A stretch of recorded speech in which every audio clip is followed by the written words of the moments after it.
What's up mga idol?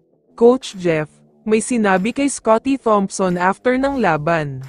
Pero bago mo sana ipagpatuloy ang panonood mo, ay huwag mong kalimutan na mag-subscribe bilang suporta sa aking YouTube channel. Maraming salamat idol. Isang mabilisang update lang muna sandali sa naging first game, labanan sa pagitan ng dalawang nasa ilalim ng standing na Converge Fiber Xers at Phoenix Fuel Masters. Isang big win ang nakuha ng Phoenix dito. Napanatili nila ang posisyon nila sa number 11 ng standing, pero umangat naman ang record nila ngayon sa 2-4, samantalang ang Converge ay nanatiling nasa pinakadulo ng standing at winless pa rin sila hanggang ngayon. Nagtapos nga ang laban na ito sa score na 113-107, si Jason Perkins ang naging best player of the game matapos siyang magtala ng almost triple-double, 26 points, 13 rebounds at 4 assists. Samantala, isang magandang laban ang napanood nating lahat sa pagitan ng Barangay Ginebra at Blackwater Bossing. Sa simula pa lang ng first quarter ay mainit na agad ang Ginebra dahil umabot na agad sa 14 points ang kalamangan nila. Nag-start na din sa laban na ito ang hinihintay ng lahat na si Scottie Thompson, at napakaganda na agad ang pinakita niya dahil nagtala siya ng 4 points, 2 rebounds at 2 assists kahit hindi pa man nakakalahati ang quarter na ito.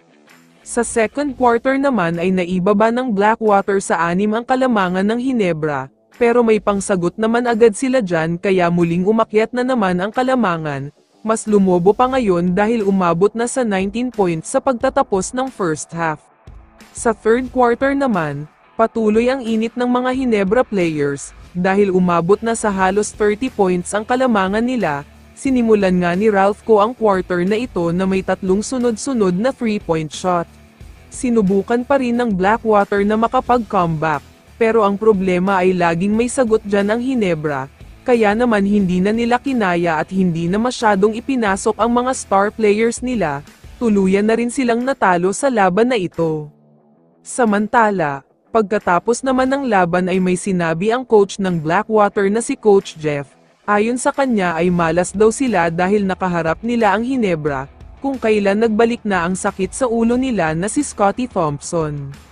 Masyado daw halimaw ang player na ito at napakahirap mapigilan. Kaya naman natambakan daw sila ng husto dahil sa kanya, ibang-iba daw ang Ginebra kapag naglalaro siya kaya bilib na bilib daw si Coach Jeff sa kanya. Kaya naman kung ikaw ang tatanungin idol, ano ang masasabi mo sa naging laban na ito? I-comment mo naman ang sagot mo sa tanong na ito. So dito na nagtatapos ang video na ito. Maraming salamat sa pagsuporta at panonood mga idol. Ingat at bye-bye.